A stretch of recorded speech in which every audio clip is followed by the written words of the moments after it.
আসসালামু আলাইকুম। সবাই কেমন আছেন? আশা করি সবাই ভালো আছেন।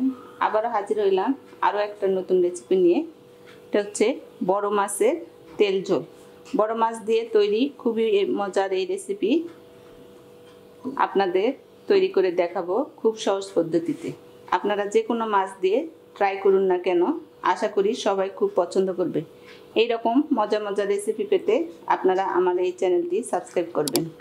খুবই মজার এই মাছের রেসিপির জন্য আমি প্রথমে এখানে দুটি টমেটো নিয়েছি। টমেটোগুলো ভিতর থেকে বিচিগুলো ফেলে দিয়েছি।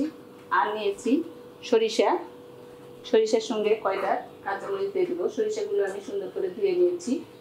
এটা আমি পেস্ট করে নিব। একটু পানি দিয়ে দিলাম। আর নিয়েছি এনে পেঁয়াজ কুচি আর একটু জিরা। এই সবগুলো উপকরণ আমি বেটে নেব। এখানে আমি একটা মেজারমেন্ট বল নিয়েছি। এখানে আমি মাছের পিসগুলো দিয়ে দিলাম। আমি এখানে বড় সাইজের কাতলা মাছ থেকে 4 পিস মাছ এখানে নিয়েছি। আপনারা যে কোনো বড় মাছ দিয়ে এই রান্নাটা করতে পারেন। ইলিশ মাছ দিয়েও করতে পারেন, বড় তেলাপিয়া মাছ দিয়েও করতে পারেন। যে কোনো মাছ দিয়ে করলেই এই রান্নাটা ভালো লাগবে। এখানে যে আমি টমেটোটা নিয়েছিলাম, এটা পেস্ট করে নিয়েছি, এটা দিয়ে দিলাম। সরিষা নিয়েছিলাম, এটা বেটে নিয়েছি আমি পাটায়, এটা দিয়ে দিলাম। আমি সরিষাতে কাঁচামরিচ দিয়েছিলাম যাতে সরিষাটা তিতা না হয়। পেঁয়াজটা নিয়েছিলাম, এটাও আমি পেস্ট করে নিয়েছি, এটা দিয়ে দিলাম।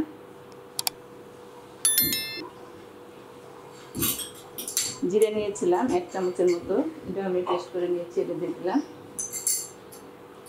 আর এখানে আমি হলুদ নিয়েছিলাম 1 চামচ, ধনিয়া গুঁড়ো নিয়েছিলাম 1.5 চামচ, আর লাল মরিচের গুঁড়ো আমি এখানে 2 টেবিল চামচ নিয়েছি। আপনারা ঝালটা আপনাদের পছন্দ মতো দিয়ে নেবেন। আমি এই সবগুলো এর মধ্যে ঢেলে দিলাম। লবণ দিয়ে দিলাম স্বাদ মতো। এখন আমি সবগুলো উপকরণ দিয়ে মাছটা সুন্দর মতো ম্যারিনেট করে নেব।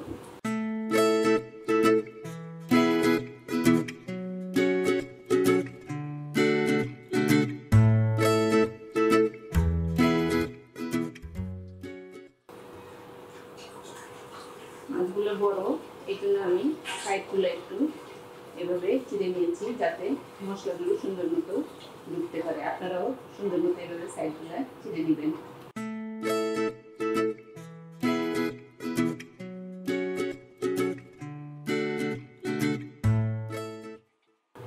আমার মাখানো হয়ে গেছে।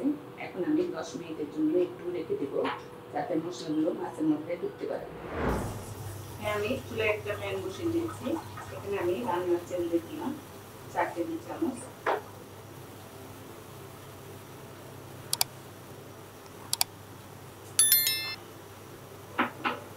জিরে দিয়ে দিলাম। পেঁয়াজ নিয়েছিলাম হাফ কাপ, দিয়ে দিলাম।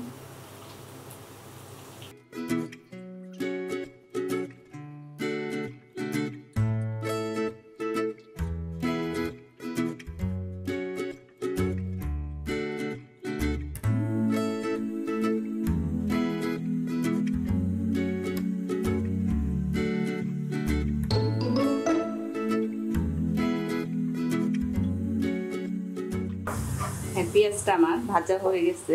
এখন আমি এখানে মাছের এই মিশ্রণটা ঢেলে দেব।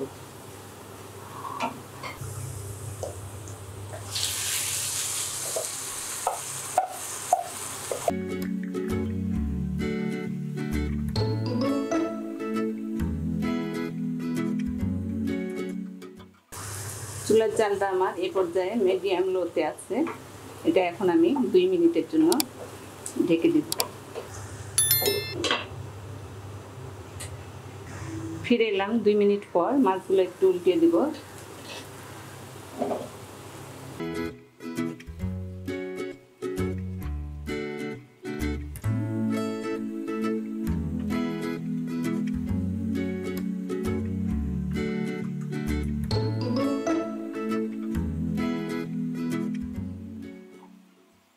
এখন আমি এখানে 1.5 কাপের মতো গরম পানি দিয়ে দেব।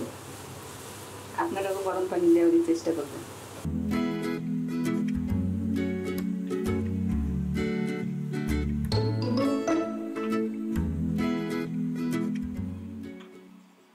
পর্যায়ে আমি লবণটা একটু দেখে নিব।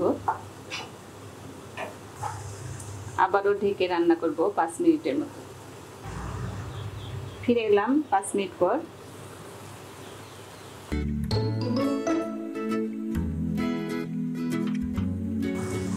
মাছগুলো আমি আবারও একটু উল্টে দিব। সাবধানে উল্টে দিবেন যাতে ভেঙে না যায়।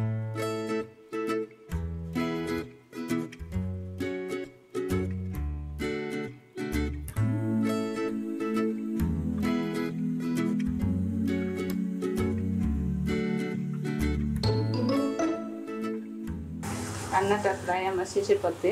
এই পর্যায়ে আমি 4-5টা কাঁচামরিচ দিয়ে দিলাম আর 1 চামচ ভাজা জিরার গুঁড়া দিয়ে দিলাম ফ্লেভারের জন্য। আবারও আমি একটু নেড়ে চেড়ে দিব।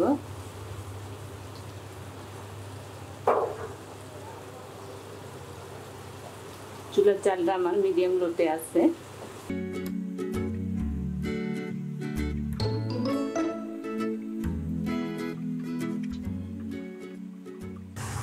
আমি আরো 2 মিনিটের মতো ঢেকে রান্না করব, যাতে তেলটা উপরে ভেসে ওঠা পর্যন্ত অপেক্ষা করব। ফিরে এলাম 2 মিনিট পর। দেখতে পাচ্ছেন মাছটা আমার হয়ে গেছে, তেলটা উপরে ভেসে উঠেছে। এখন আমি আপনাদের পরিবেশন করে দেখাবো।